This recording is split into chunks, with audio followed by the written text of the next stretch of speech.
అన్నా చెల్లెళ్ళు చాలా ఆత్మీయంగా జరుపుకునే పండగ రక్షాబంధనం. ఈరోజు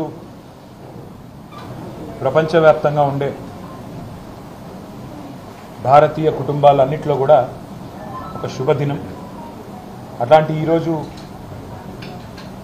ఈ పండుగ జరుపుకుంటున్న ప్రతి సోదరికి ప్రతి సోదరుడికి హృదయపూర్వకంగా మా అందరి తరపున శుభాకాంక్షలు తెలియజేస్తూ తెలంగాణ రాష్ట్రంలోని ప్రతి సోదరికి ప్రతి సోదరుడికి కూడా ప్రత్యేకంగా ధన్యవాదాలు తెలియజేస్తూ మరి మా సోదరి కవిత గారు ఈరోజు రక్షాబంధనం తరపున సందర్భంగా మాతో లేకపోవడం బాధాకరమైనప్పటికీ తప్పకుండా వారికి కూడా న్యాయం లభిస్తుందని 155 రోజులుగా ఏదైతే వారు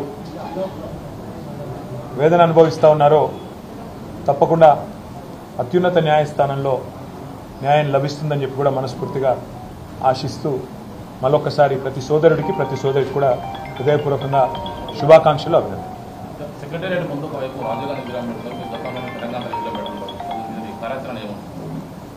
సెక్రటేరియట్కి సంబంధించి ఒక చిన్న నేపథ్యం మీకు చెప్పాలి. ఆ సెక్రటేరియట్ ఆనాడు ఉమ్మడి ఆంధ్రప్రదేశ్లో ఎంత అస్తవ్యస్తంగా ఉండేదో మీకు తెలుసు, మాకు తెలుసు. విలేకరులు మిత్రులు అక్కడ కూర్చోవాలన్నా ఎవరితోనన్నా కనీసం మాట్లాడాలన్నా లేదా వచ్చిపోయే ప్రజలకు కూడా అక్కడ ఎంత అసౌకర్యంగా ఉండేదో. ఒక అగ్ని ప్రమాదం జరిగితే అక్కడ కనీసం ఒక ఫైర్ ఇంజిన్ రాలేని పరిస్థితి ఉండేదో మీ అందరికీ కూడా తెలుసు. ఇవన్నీ చూసిన తర్వాత తెలంగాణ రాష్ట్రం ఏర్పడ్డ తర్వాత పెద్దలు మా పార్టీ అధ్యక్షులు తెలంగాణ తొలి ముఖ్యమంత్రి కేసీఆర్ గారు ఒక మంచి నిర్ణయం తీసుకున్నారు. తెలంగాణ పౌరుషాన్ని తెలంగాణ యొక్క ఆత్మగౌరవాన్ని చాటే విధంగా చాలా గొప్పగా ఒక అద్భుతమైన భవనాన్ని నిర్మాణం చేసి తెలంగాణలోని భవిష్యత్ తరాలకు అందించాలనే ఉద్దేశంతో అక్కడ ఒక మంచి డిజైన్ ఎంపిక చేసి చాలా లోతుగా ఆలోచించి సెక్రటేరియట్ కట్టారు. కట్టిన తర్వాత సెక్రటేరియట్కి ఏ డాక్టర్ బాబాసాహెబ్ అంబేద్కర్ వల్లనైతే తను రాసిన రాజ్యాంగంలో పెట్టిన ఆర్టికల్ 3 ఏదైతే ఉందో దానివల్లనే తెలంగాణ రాష్ట్రం ఏర్పడ్డది. కాబట్టి ఆ మహనీయుడికి ఘనమైన నివాళి అర్పించాలని చెప్పి సెక్రటేరియట్కి ఒక పక్కన ప్రపంచంలోనే అతిపెద్దదైన బాబాసాహెబ్ విగ్రహం పెట్టారు. అదేవిధంగా సెక్రటేరియట్కి కూడా డాక్టర్ బాబాసాహెబ్ అంబేద్కర్ గారి పేరే పెట్టారు. దాంతోపాటు కేసీఆర్ గారు అసెంబ్లీలోనే చెప్పారు, ఆ సెక్రటేరియట్లో కూర్చుని పరిపాలించే పాలకులు ఎవరైనా భవిష్యత్తులో వారికి వందలాది మంది తెలంగాణ బిడ్డలు ఎవరైతే త్యాగాలు చేశారో, తమ ప్రాణాలు అర్పించారో, అమరులయ్యారో వారి ఆశయాలు వారి త్యాగం నిరంతరం గుర్తుండే విధంగా, వారి త్యాగ నిరతి నిరంతరం జ్వలిస్తూనే ఉండే విధంగా అమర జ్యోతిని కూడా సెక్రటేరియట్కి ఎదురుగానే అద్భుతంగా ఒక పర్యాటకులను కూడా ఆకర్షించే విధంగా, అదేవిధంగా ఆ స్ఫూర్తి పాలకులకు కూడా నిరంతరం అందే విధంగా అమర జ్యోతిని ఎదురుగా పెట్టడం జరిగింది.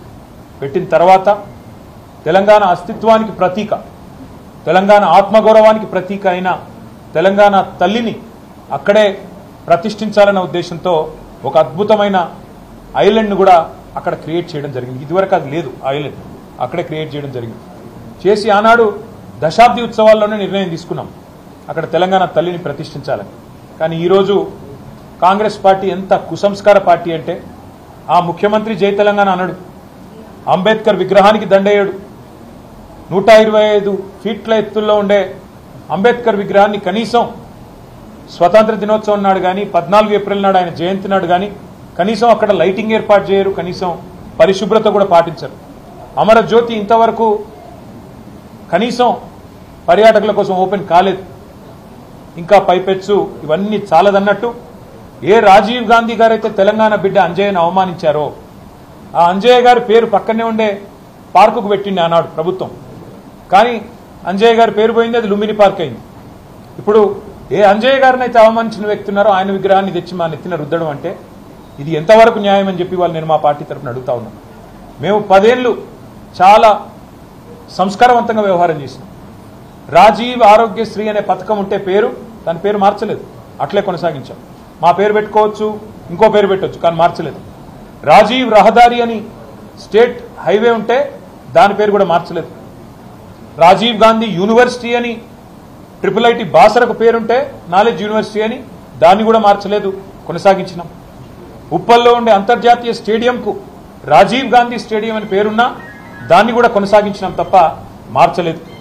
అదే మాదిరిగా అంతర్జాతీయ విమానాశ్రయం పేరు రాజీవ్ గాంధీ అంతర్జాతీయ విమానాశ్రయం ఉన్నా దాన్ని కూడా కొనసాగించినాం తప్ప కుసంస్కారవంతంగా ఆలోచన చేయలేదు. కానీ వాళ్ళ బాధతోనైనా చెప్పక తప్పడం లేదు. మీరు తెలంగాణ తల్లిని అవమానించిన తర్వాత, తెలంగాణ అస్తిత్వానికి ప్రతీక అయిన మనందరి తల్లి లాంటి తెలంగాణ తల్లిని మీరు అగౌరవపరిచిన తర్వాత తప్పకుండా ఈ మాట బాధతోనే చెప్తా ఉన్నాం. రాజీవ్ గాంధీ గారు మరి తెలంగాణకు ఆయనకు సంబంధం ఏందో నాకే తెలియదు. రాహుల్ గాంధీ దగ్గర మార్కులు కొట్టేయాలంటే మీ గాంధీ భవన్లో పెట్టుకో, లేదా జూబ్లీహిల్స్లో నీ ఇంట్లో పెట్టుకో, ఎవరు వద్దంటలేదు. కానీ ఇవాళ తెలంగాణ సెక్రటేరియట్ ముందు రాజీవ్ గాంధీ విగ్రహాన్ని పెట్టి ఏ కాంగ్రెస్ పార్టీ అయితే వందలాది మంది పిల్లల ప్రాణాలు తీసిందో ఆ కాంగ్రెస్ పార్టీ మళ్ళొక్కసారి క్రూర పరిహాసం ఆడే విధంగా తెలంగాణతో, తెలంగాణ అస్తిత్వాన్ని, తెలంగాణ ఆత్మగౌరవాన్ని దెబ్బతీసే విధంగా వ్యవహారం చేస్తూ ఉన్నారు. మేము తప్పకుండా మాటిస్తా ఉన్నా మా తెలంగాణలోని అన్నదమ్ములకి, ఆడబిడ్డలకి, మన పోరాటమే అస్తిత్వ పోరాటం, ఆత్మగౌరవ పోరాటం. తప్పకుండా మనం మళ్ళీ తిరిగి వస్తాం. అది కాంగ్రెస్ వాళ్ళకు తెలుసు, మీకు తెలుసు, మాకు తెలుసు. 4 ఏళ్లలో మళ్ళీ కేసీఆర్ గారి నాయకత్వంలో తిరిగి తెలంగాణలో ప్రభుత్వం కూడా మనదే ఏర్పడుతుంది.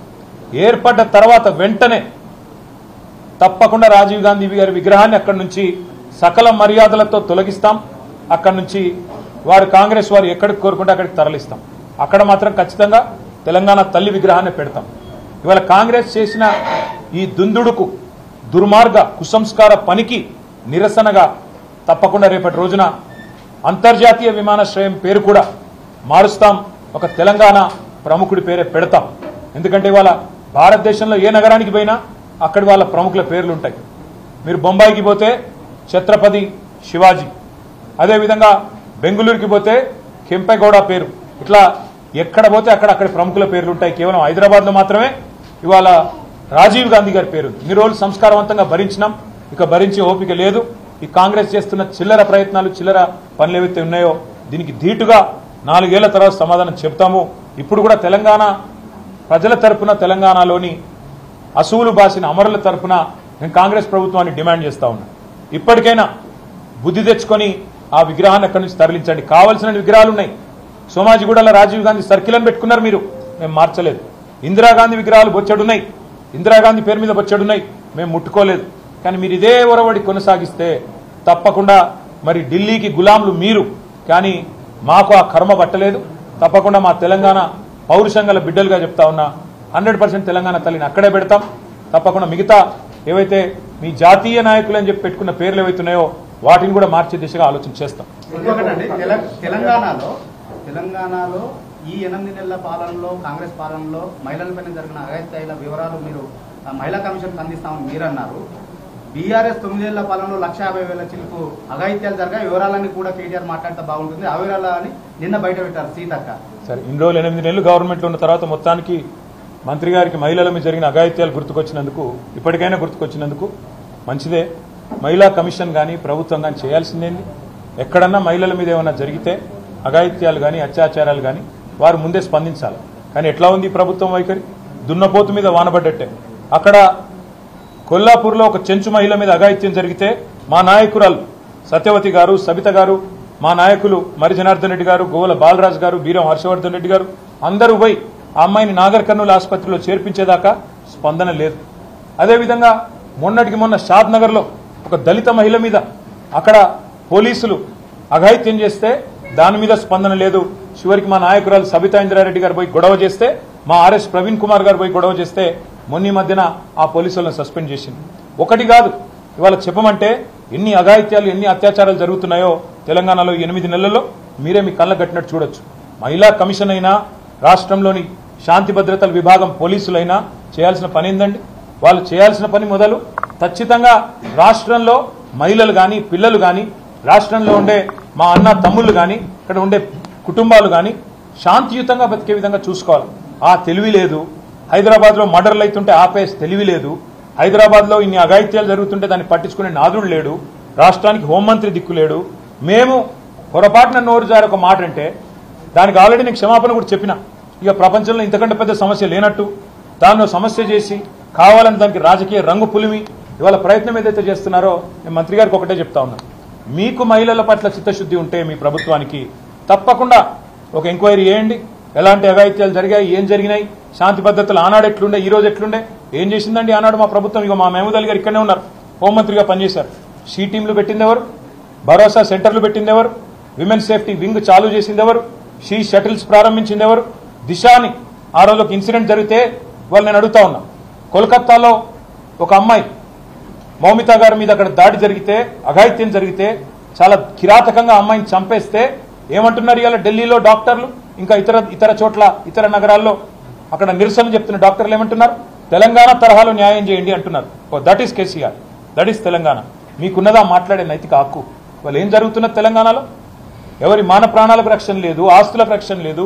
తెలంగాణలో విచ్చలవిడిగా ఇవాళ కిరాతకంగా హత్యలు జరుగుతుంటే పట్టించుకునే నాదుడు లేడు, హోమ్ మినిస్టర్ లేడు. వీళ్ళు మాట్లాడతారా? తప్పకుండా అన్ని విషయాలు ప్రజల దృష్టిలో పెడతాము. 100% ప్రజల దృష్టిలో కాంగ్రెస్ పార్టీని ఎండగడతాం. Thank you. ఐ థింక్ ఇంకా మళ్ళీ ఇంకెక్కువ వేరే